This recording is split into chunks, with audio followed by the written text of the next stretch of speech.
panelists tonight. Our first one is Rebecca K. Strain, and she has a bachelor's degree in history and a Juris Doctor from BYU. She is a mom of 6 and a wife of 1, good to know. She is also an adjunct faculty of religion and history, and she's committed and converted to the mission of this university.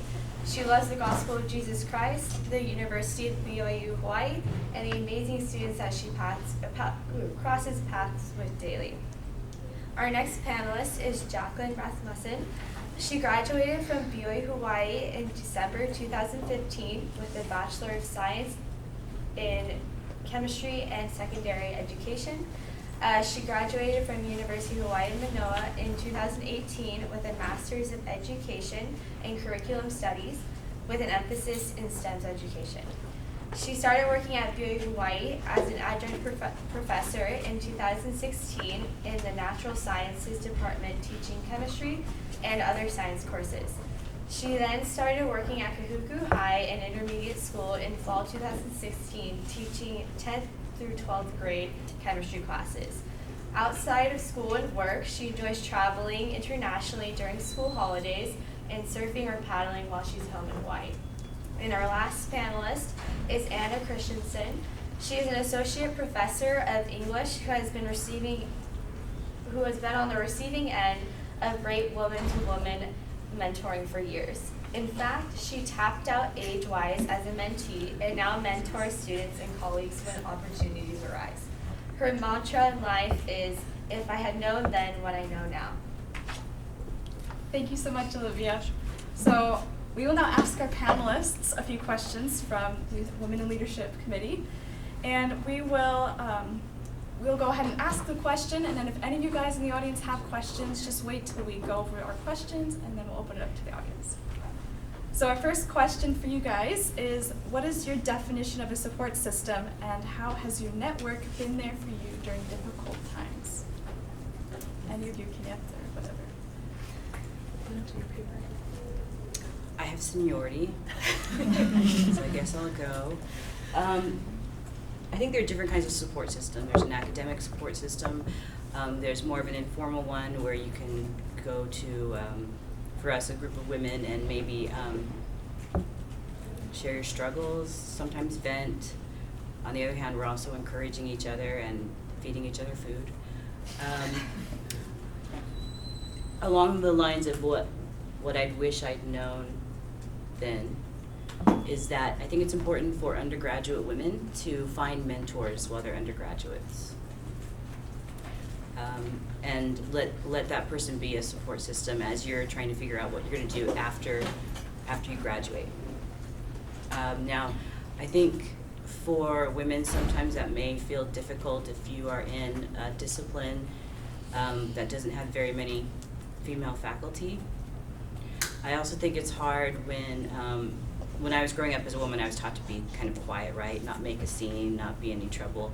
And so I had a hard time as an undergraduate reaching out and asking for help, but that's what I got. Yeah, actually, I did some reading, and they say, females are graduating at the same rate as males, in some cases higher, from universities. They're entering the business field at the same rates, but jumping up to higher management, and Springer probably knows more about this, numbers drop significantly. And they attribute it to the lack of mentors, that women are not getting the mentoring that they need and not making the connections that they need. And I thought back to when I worked at a law firm, Curtin & McConkie, for a small period of time. And yeah, I wish I would have known. I wish I would have reached out and had some mentors. The people I connected with most were the secretaries, not the attorneys, because they were women and they were very supportive and welcoming, and I just did not feel like I had a place with the male attorneys. And so that female mentoring is, I think, so key to gaining your confidence, gaining your voice, and to being able to excel in the business world. And ditto to what they both said. I graduated in chemistry and in secondary education, and I was in that situation where I was trying to think about it today, and I don't remember having any female professors at BYU Hawaii until one in the education department once. Other than that, I think all of my professors were male, except, you know what, I had an EXS professor also, now that I think about it. And surely I had more than that, but like as far as ones that I remember, and this was only like 3 to 5 years ago that I graduated, I just didn't have any, especially in the science department, and I remember being in a position where I wasn't really sure what I wanted to do after I graduated, but I had some ideas, and I emailed a professor that I felt like I had a pretty good relationship with, and obviously he was a male professor, and I went to his, I emailed him, hey, can I meet you at your office? I want to talk to you about my plans for the future. I'm just like not really sure where to go from here. And we had one conversation, and it was fine. It wasn't that he like dismissed my dreams or anything like that, but there was no follow-up on his end, and I kind of just like let it drop, and then I just kind of just did my own thing, just did my own research and did my own thing. So yeah, it can be hard when you don't have female faculty to reach out to, but something along the lines of things I wish I had done. I wish that I had just gone for it more.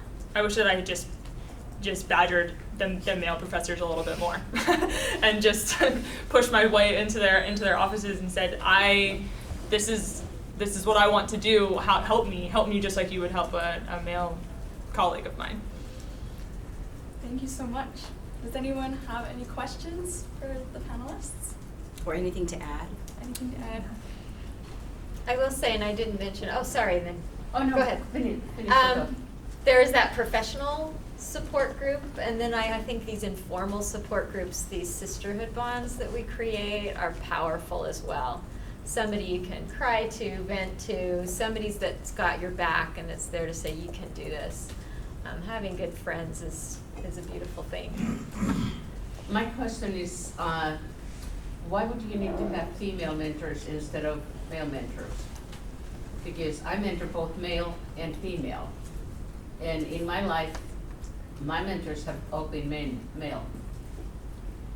And so somehow I hear like the mentors should look like I look, with the color of the skin, with the gender. How do you feel about that? I think it would be difficult to find someone with the same gender and color of skin. I don't think ethnicity or race matters, but I would feel more comfortable with a female mentor. Yeah. And in graduate school, I did feel more comfortable. And with my mentor in graduate school, in particular, I was struggling with another colleague, a student of mine, and I felt a lot more comfortable talking to her about it than someone else. Yeah, my little realm, or dive into a law firm and then a court situation similar. I think it had been such a male-dominant environment for so long that I don't think even the men were comfortable making that connection or mentoring me as much as they were comfortable with the male interns and the male law students. So I think we still do have a gender split where those female connections are very helpful. But the ideal is that it doesn't matter and it shouldn't matter, but I don't think we're quite there yet, so yeah. And advice to my older self in the future would be to get over it, right? To not worry about gender and ethnic or cultural divides, to seek out a mentor without keeping in mind those things. Yeah, good mentor is a good mentor. Yeah. Mm-hmm. Absolutely. I feel like I finally did find, so I don't sound like I'm really sad, but I finally did find a really good mentor here at BYU Hawaii in the education department who was a male. And he helped me a ton, and also a male professor in the science department that has helped me a lot throughout even through my graduate work too. So eventually it happened, but I think it would click better, or just click more naturally if there had been more women around. And I think some things, like dealing with having children, family that are uniquely female, pregnancy, sometimes a female mentor is probably a little bit more sympathetic, understanding, encouraging when dealing with issues that may not quite register with a male mentor. And still drives me nuts because I dealt with this the whole, if I dine alone with you at lunch or I have you in my office for a chat, you might get pregnant magically. Right. Anyway, that does create a disadvantage. Female mentors kind of can help work through that. Sorry. That's an urban It legend. still exists and it drives me nuts. You don't know how many double dates I've been with BYU Hawaii faculty members traveling to conferences. And I said, oh. No, they on the front seat, we females on the back seat. But, you know, I get your point. Like, that's an unwritten law. Yeah. Or is it written in down? stone? Yeah. Hopefully we changed that in Title IX a couple years ago. Thank you so much. We'll move on to our next question. So why is it important to have a support group as a woman in a professional setting, and how has having a support group of other professionals benefited you as you've developed your career? Ooh, can I just give like an example as of 2 weeks ago? No. Sometimes in work we do deal with gender issues in the workplace and men that maybe aren't as sympathetic. Having a female support group is great to go vent to, seriously, and just express frustration. But not only to vent, but to get the support and the encouragement. I know my personality in the past is just keep the peace, don't ruffle feathers, just fly with it, which sometimes that's not the right approach. Sometimes we do need to push back and say this isn't okay when it comes to gender discrimination in the workplace and such. So having a support group for me, my group of sisters, my friends, helps empower me to know I can speak up. I don't need to just keep the peace, be quiet, it's okay, you're upset, but you'll get over it. But yeah, it's my cheerleading group. It's my pat on the back. You can do this. Sorry. I would say just as like I'm at the beginning of my professional career, you could say, because I kind of just started. It's so nice to have people that have been there, to be able to just be like, hey, I'm hitting this situation and I don't know where to go, or I don't know how to navigate it, and having people that have already been in similar situations to just be like, oh, this is what you do, or just to give you advice. It's so nice. I want to add a little bit more. I think it's useful to think of entering a new, like starting your career and entering a new workplace, or moving on to graduate school as you moving from one kind of community or one discourse community to another, right? And just like you had to figure out how to become a successful student at the undergraduate level, you're going to need to figure out how to be successful in this new context. And a support system always comes in handy, whether it's someone who's helping you kind of, I guess, manage the way you're presenting yourself, or to tell you like who can become a potential ally, who may not be, like all that kind of stuff. Having a support system can help kind of help you become part of that community, that new community, in a way that isn't hard on you, I think. Thank you. We'll open it up to the audience for any questions. All right, we'll move on to our next question. What are the best ways to figure out who should be in your support group, and how do you find others that align with your goals to build a strong network? Number one, what kind of chocolate do they prefer? Sorry, okay, now I will defer to me. I was going to talk about shoes, so yeah, you're right. Jackie, save I'm us. not funny. I'm not funny like that. No. When I read this question, I thought about my experience here at BYU Hawaii as an undergrad, and my first thought was, I obviously had friends in the science department who were all men, where they were all male. Once I got to like the higher level science classes, I didn't really have any close female friends, and they were great, and like we studied together, and it was awesome. It was great. But I feel like what really got me through my undergrad level were my female friends, and having friends that were so far removed from science was really helpful to me.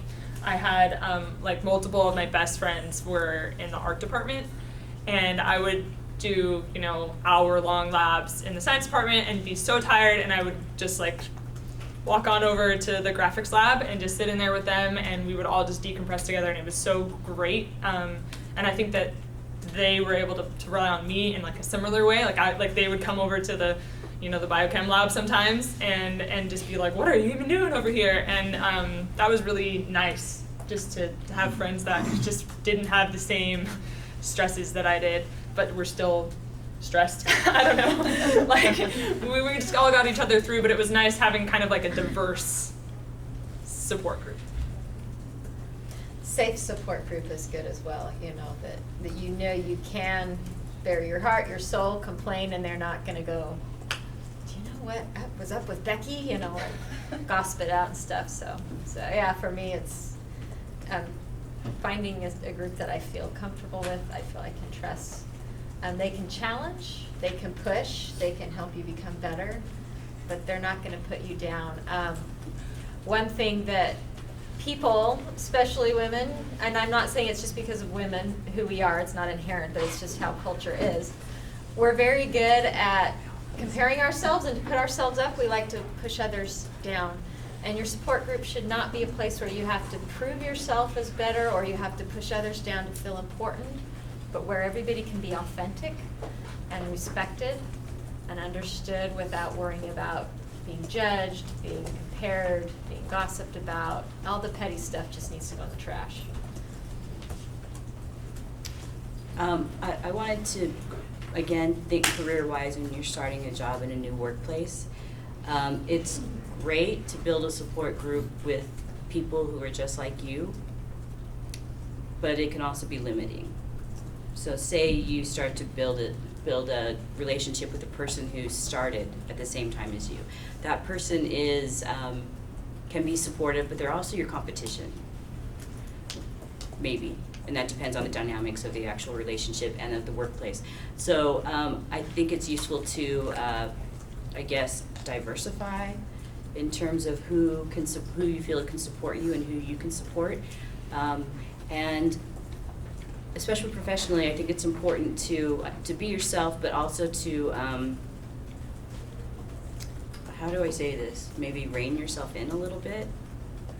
As you're starting to getting to know people, like, maybe they don't want to know about your political affiliation or things like that. But yeah, just some ideas. Any other thoughts, questions, concerns from the audience? Oh, sorry.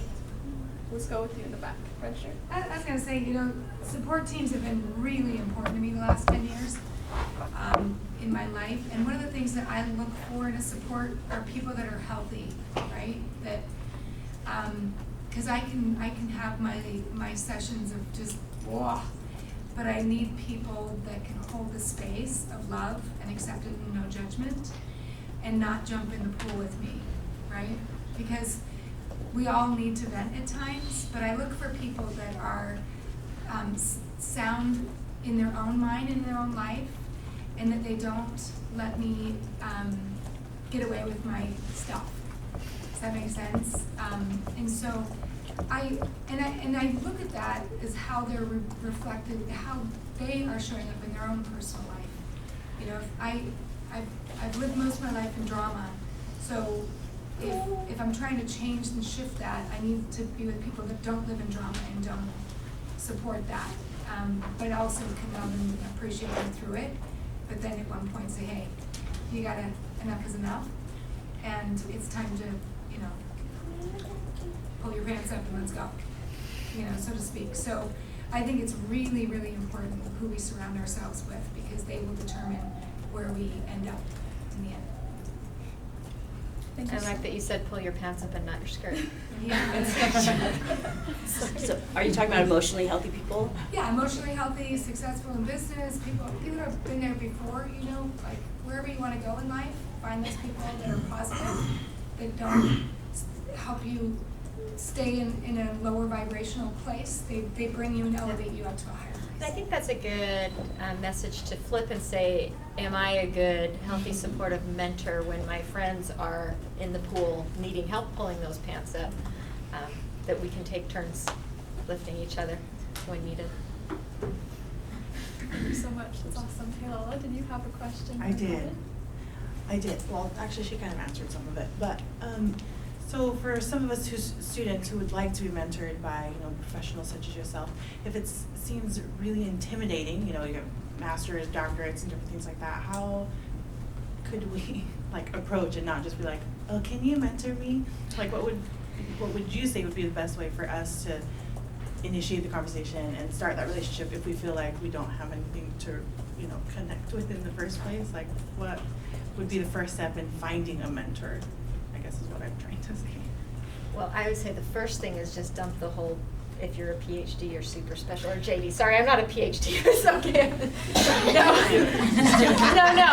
Okay. So I understand where you're coming from. Yeah, because I remember when I was in law school, they're so cool, not feeling like I could approach them. But one thing I learned when I got my JD is they're not any more special than I was prior to my JD. I'm still the same, and I'm still stupid, and I still have a lot to learn. It didn't make me any grander or more special or fabulous. So I think we kind of have to get over that. I don't know. Are you agreeing there that don't let that intimidate you? Because dang it, it's just we're stupid and went to a lot more graduate school. It didn't make us any cooler in a way. Yeah, I have an example, an undergraduate example. First of all, I think it's how you frame things. For example, when a student comes to my office and asks me how to get an A, no. You know what I mean? They're asking how can I do well? But when you frame it like that, as a professor, it makes me feel a little defensive. But if you come to me and say, I would like to learn as much as possible, I would like to be successful in this class, can you tell me what I need to do? I am happy to reach out to you. You're my favorite student right there. And so I think you can set up a relationship and frame it that way in the workplace. I mean, you can consciously approach someone, take someone out to lunch and say, I have these goals. And your goals should not be like, I want to become the next CEO, but say, I want to learn this area, I'm interested in these other things. What suggestions do you have for me? Great insights. That's awesome. Does anyone else have any questions, comments, concerns? I get a lot of people, can you mentor me? So if that's what you want, just ask. And then keep your appointments. That's the big thing. That's a good one. Don't waste my time. Stay committed. There you go. All right, we'll go ahead and move on to question 3. What are the best ways to figure out who should be in your support group, and how do you find others that align with your goals to build a strong network? Did we do that one? Oh, my bad. I'm so sorry. You're right. I thought I jumped ahead. No, sorry. Sorry, let's move on. So in the process of building a good support system, what are the best practices for building and maintaining mutually beneficial relationships and creating a network of support? Chocolate. High quality chocolate. Good shoes. Food. Food. Yeah, food is true, actually.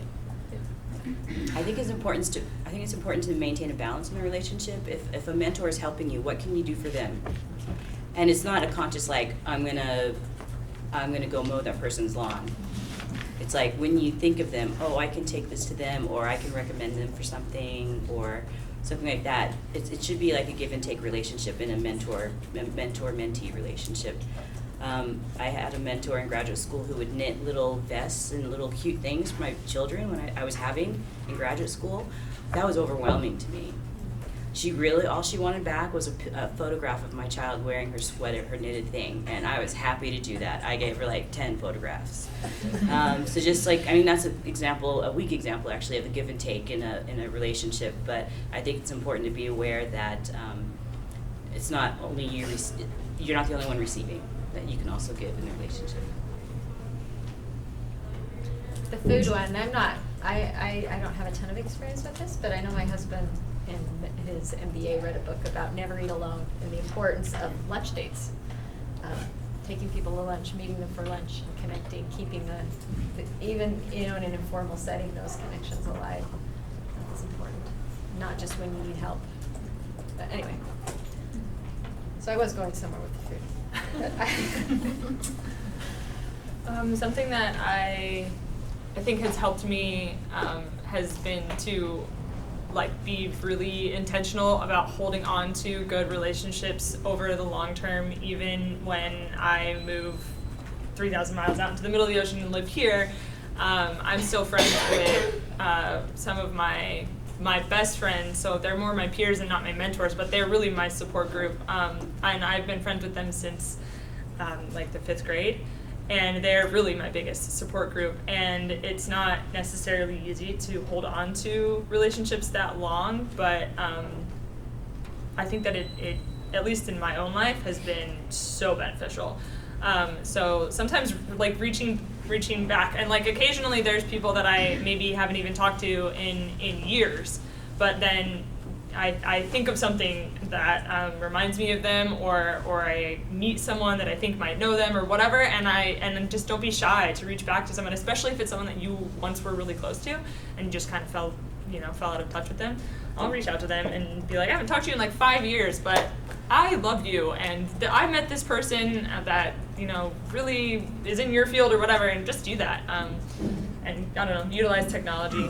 Get the app Marco Polo if you don't have it yet. That's the best thing I've ever done to maintain relationships across oceans. So. Great. Anyone has any questions or insights? Feel free. I have a question. What chocolate? European. This is a long discussion we could have. Leonidas, Marabou, Hudson, Banda. Okay. We're gonna have to come see you. Oh, yes. I need a mentor here. Can I join? You can join, and when they're starting to get cold enough to get the chocolate, the good chocolate. That's right. Yeah, I just know Palmer's, Hershey's, those are low quality relationships. When you're moving, yeah. So anything, okay. You can still bring me Hershey's and I'm okay with that. Anyone else have any questions? I Right. kind of do. Oh, yeah. So when you feel like the relationship is not mutually beneficial, Then you do break you up. just Just joking.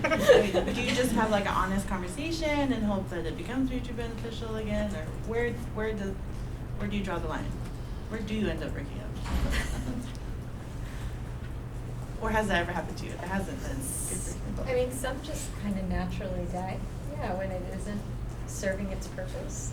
That's a really deep question where I'm digging about all my, my memory bank of all my relationships. Some, there is a broken trust and it does end, abruptly, and it just becomes this cordial, like, hey, how are you? But those ones where there's that support, that love, they tend to go on even with the distance, even if it is just in every couple years, hey, how you doing? I miss you. Is there anything I can do to help you? Those connections. They're your sisters forever. Everybody should be that way, but not there yet. I love that. All right, we're gonna move on to the next question. When do friendships become bad for business, and do you have any words of caution or warning about professional friendships?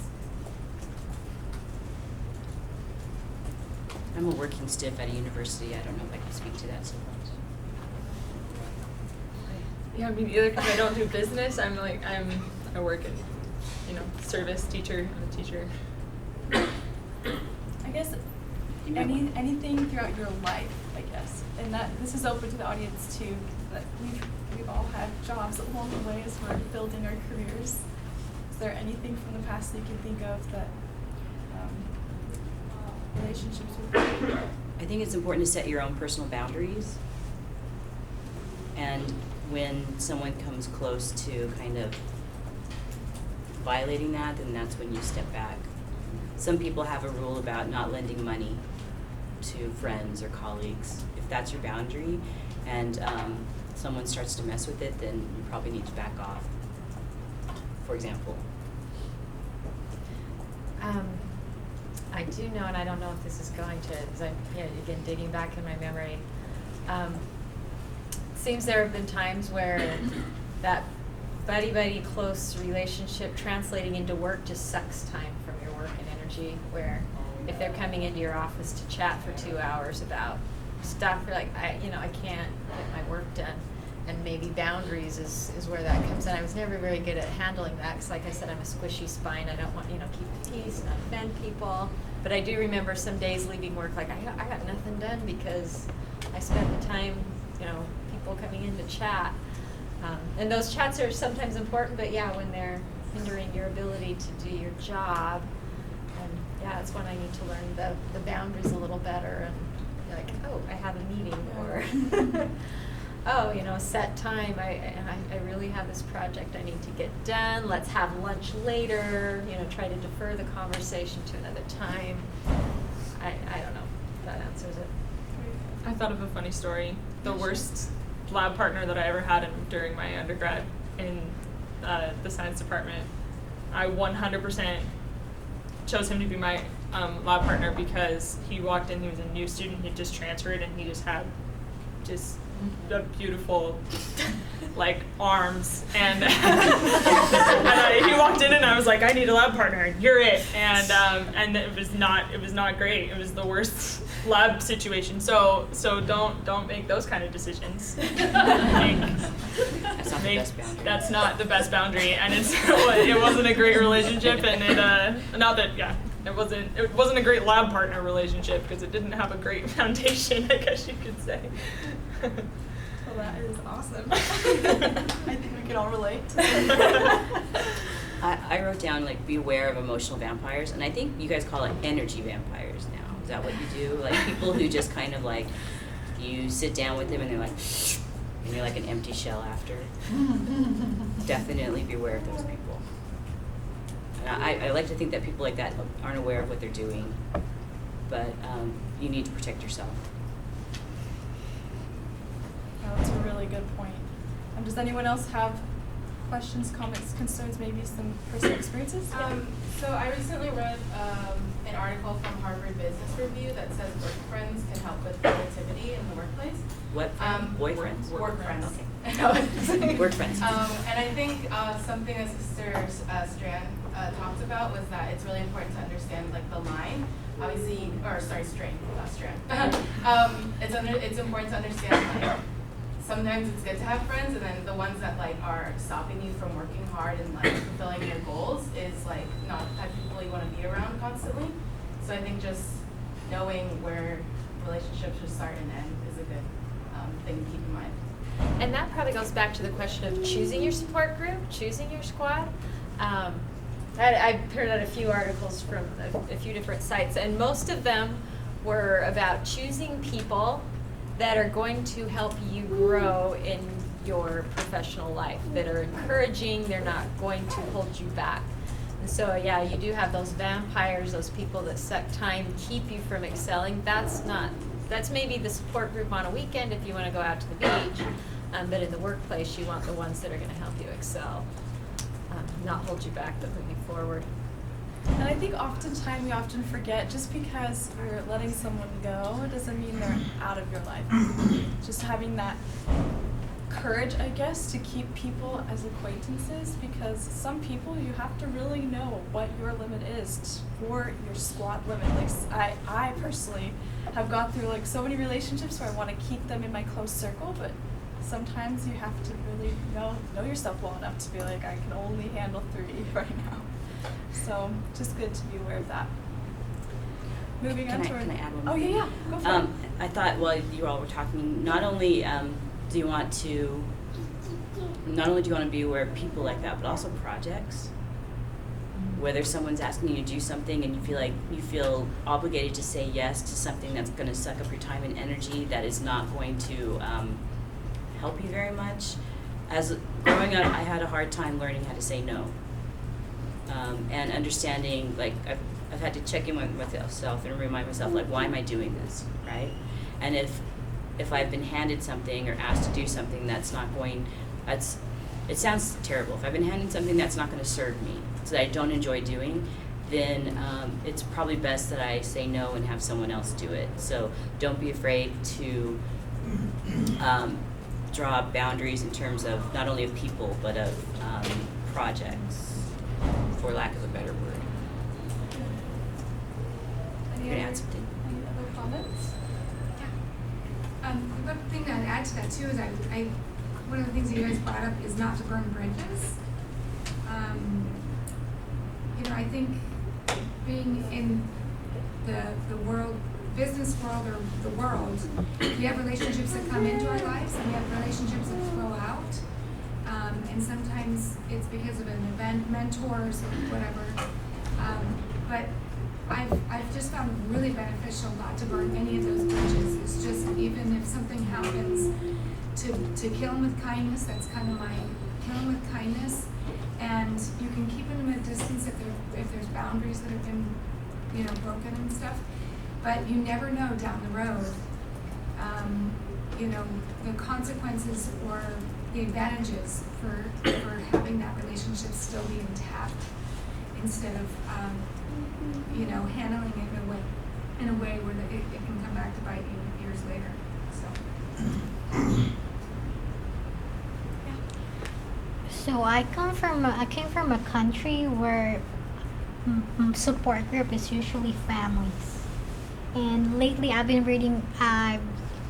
read some articles about, you know, getting rid of those families that are not helpful, or I don't know if the people can relate to this, but because I know, because when we say families, for example, in the Philippines, families is like your cousins and your cousins and cousins and your aunties and the village, right? Yeah, like everyone. So, and growing up, like they've been your support, like they are very supportive of you. But how do you like distance yourself? I know it's a cultural thing. And how do you distance yourself when you feel like it's enough? Like, have you had it? I'm not sure about you ladies or anyone who has had experiences like that. I'm still working on that. Say I'm probably the negative example of how not to do it properly. Yeah. That's a really tough question, especially with the cultural context that you have. Yeah, like I said, I'm the negative example because I'm the one that moved 3,000 miles away to distance myself. Like, okay, we need space. We're all happier when we live further apart. You know, we can call, we can Skype, we see each other once a year. Healthy, good. So yeah, I'm not the good example. I think it's kind of, at least for me, it's not as dissimilar. I mean, and obviously I don't know that I'm not Filipino, but having set boundaries I think is good, and just like clear communication. I know that my family, we just have like a set appointment. We're gonna call each other on Sundays. We're gonna all have a family group Skype. We do that, and we just like can talk and hash it all out. And we have a family group text, so we are communicating. At least I've just found the balance with my family. We're communicating like enough to like appease everyone, but not like too much to where you feel like that. So I had to table a lot of the family expectations too in me. You know, when I went to law school or when I got my undergraduate, that is the life course that my parents wanted me to take, or they thought was best for me, or you really need to, you know, take the Hawaii bar or whatever. And you know, at first I was very much, yes, I need to please and appease the family, and yeah, I learned that no, I don't need to appease my family and please them. That it's my life journey. I've tried to keep, you know, the good relationship, but there are some times where I just have to say, no, I'm not taking the Hawaii bar. That's not in my life course, you know. When my dad gets mad or whatever, and it's like, well, sorry, you know. I don't know. I don't want to dig up my family drama, but yeah, it does go to boundaries and expectations. That it's that's selfish. It's about me, right? I can't please them. yeah.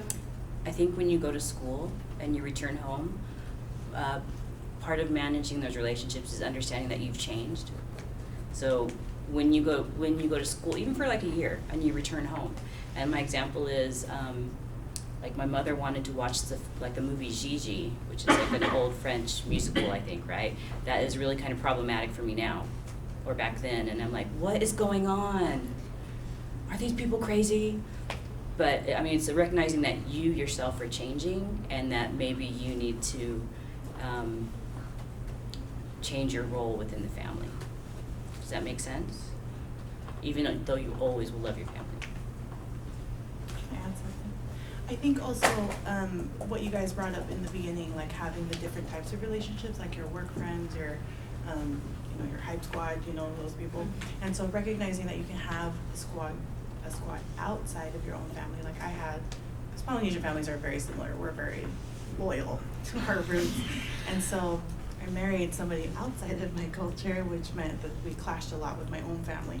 And so, like you said, I had to put up boundaries. I had to basically tell my family, like, this is who I married, this is what we decided we're gonna do, and everybody knows that. They know we're gonna leave the parties early, we're not gonna stay till like 3 a.m. with everybody else. But that's because that's what we decided was good for our family. We still participate, we still join, we still do things with them. But my husband is also my eternal squad too, so I kind of need to be with him. But at the same time, I do have friends outside of my family that have loved me and support me and understand my situation and say, our family's just like that too, and so we kind of navigate it together. So recognizing that it doesn't have to be just family, you can have friends outside of your family as well, and go to them when your family's not going to be there for you at times. Can I just add something to that? Like, I'm guessing that your husband then also functions as like a buffer, right? Like your family can only push so much with you before your husband, like whether it's through what he does or what he says, kind of stands in front of you and says that this is enough, right? So having someone like that, I recommend finding someone like that. Or finding someone within your family who can kind of help you manage those interpersonal relationships, function as a buffer in the same way your husband might have a buffer too. He's awesome. One thing I think that is important, like you said, is it's a different culture. So Hawaii is a very tough place because most people who come here think that we never work. We just play. They want to come and stay with us. They want us to take them to all kinds of different places.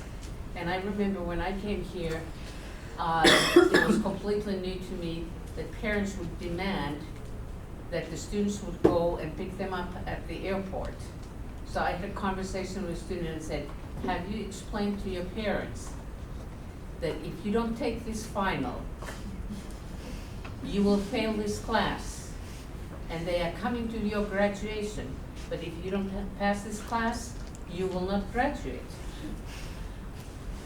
But the family pressure was such that she went to the airport, did not pass the class, did not graduate, was sent home, had to come back 2 years later to finish her school. The easy thing for her was to just go and take and say, could you please wait for 30 minutes at the airport, or somebody will come. But we, the parents love and they expect, they're so excited to see everybody, but they don't realize that you actually have a job to do, and the job is to go to school. And so I get some really good advice from a medical doctor here, and he said, you just say, oh, I'm so happy to see you, you're coming to see all the way here, let's do lunch. Or have a early dinner. That's it. And then if they said, well, do you know any place where we could stay? They said, well, there's Turtle Bay, and then there's Courtyard, and then there are a lot of bed and breakfast places that you can find on. And to me, that was the hardest thing to do. But that's the only way to survive if you're working. And really working, And so, and then when you go back, also I think you will have different stages in your life. So when you're married with a lot of children, you don't have time for all that stuff. But then when the children go out, you have more time. So you can entertain people more, and those who love you understand it. I don't know if any of that helps. All right, we will go on with our next question. So how can we tell the difference between people who would genuinely want to help us versus someone who secretly hopes for our failures, so like fake nice people? Oh, I hate fake nice people. They're the worst. Holy cow, in the articles I read prepping for this, that's one of the biggest obstacles for women is when we have fake nice people that are secretly trying to compete and pull us down, thinking that it elevates them, and when in reality, pulls them down too. We have to all work together and lift each other up. I don't know how you tell. It's, people often have reputations. I don't know. There's gut. Do you guys have insight on this one?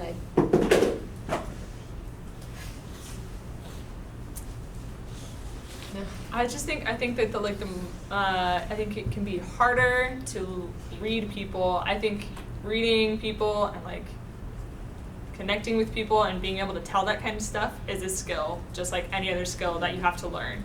And you're only going to learn that skill through practice. So if you want to be better at reading people and you want to be better at being able to discern who's real versus who's fake, you just need to go out there and talk to lots of people and be around lots of people. And even if you're not a people person, which I am not, but I've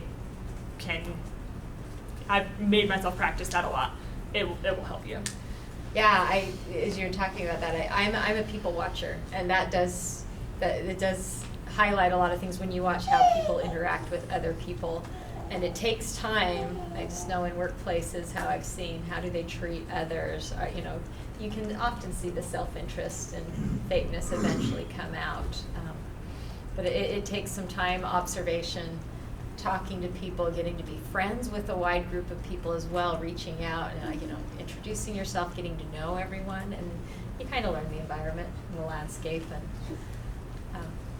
in a small town with a small university, it happens a lot. It's very fast to learn that stuff because we all overlap in our wards, in our neighborhoods, in our workplace.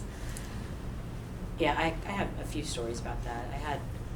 I had a colleague from a university on the mainland who approached me about collaborating on a book, and I didn't know him very well. I'd met him in a few things, and I was super flattered. I was like, wow, this guy wants to talk about this. But then I thought a little bit about it, and who is he, and who am I, and what's his expertise, and what's mine, and it would have been an exploitative situation. He needed my name on it. And then I also had a close friend in graduate school. Our families did things together, and she would want to look at my work, and suddenly like my ideas were popping up in her work, and she would say things that would undercut me, and that's where my mentor was very important. I went to her and I said, this thing's happening, it's weird, and then she gave me, like, I was just seeing what was happening with me, right? She was in a position where she gave me like the landscape view, which was that I was doing what I was supposed to and she wasn't. So I think a mentor is useful in kind of sorting out things sometimes, and then you should probably be aware. Think about like the dynamics of what's happening, rather than reacting to what's happening. And trust your gut, I think, too. Sometimes you just have especially trust your gut if you get a weird feeling around someone who has more power than you do and is in any way like if the power dynamic is not equal, and if they're a man and you're a woman, trust your gut. Like, get out of there. If your gut is telling you to get out of there, get out of there. But it's not only man and women relationships that are like that. Yeah, it's not. No, it's not. But I just mean like extra, especially. Yeah. Any comments about that? Yeah, Olivia. So it's just, Oprah is one of my favorite people. And I'm reading one of her books right now, and something that just stuck out to me was she was talking about her best friend, Kayla, that's been her best friend for like 40 years. And like one of her like questions that she always gets is, how are you guys still friends? Like, you're both so successful, but like how do you still support each other without like being jealous of each other? And Oprah was just like, it's because we both appreciate each other's successes, and we are just happy for each other genuinely, and we are content with our own lives. So I always thought that was just like the gold standard for like female relationships, is that we're here to support each other. We're all here trying to get an education, get jobs, and I've never understood like female competition, and I feel like that was just like something that really stuck out to me, and like that's what I want in my life. So Yeah, there's like this quote here, there's a special place in heaven for women who support other women. And that it's not about competing against each other. It's about let's build each other. Let's all do great. Cheer for your sister when she's excelling in the workplace. and hopefully she'll back you up and cheer for you. I love that example of Oprah. Thank you. I'm going to use pop culture Like you said, reference. it's a skill set. You know, you have to learn the skill of reading people. And so, you know, going to theater, going to musical things, really important things. But there's also a really good book, Fine Tune Your Brain. And there's also power just by sitting, being quiet and observing, because people tell more in their nonverbal communication than never comes out of their mouth. I was just going to use a weak popular culture reference, like Lizzo has a song where she says, "If I'm shining, everyone else will shine." Same thing. When someone rises, they should bring people up with them, right? And that's what she's saying.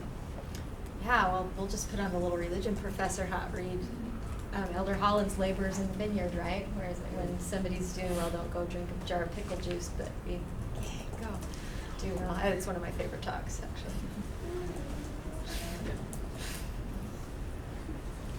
All right, and then our last question is, how can we balance out equality in a male-dominated support team? How do we earn the respect of our peers in a male-dominated workforce?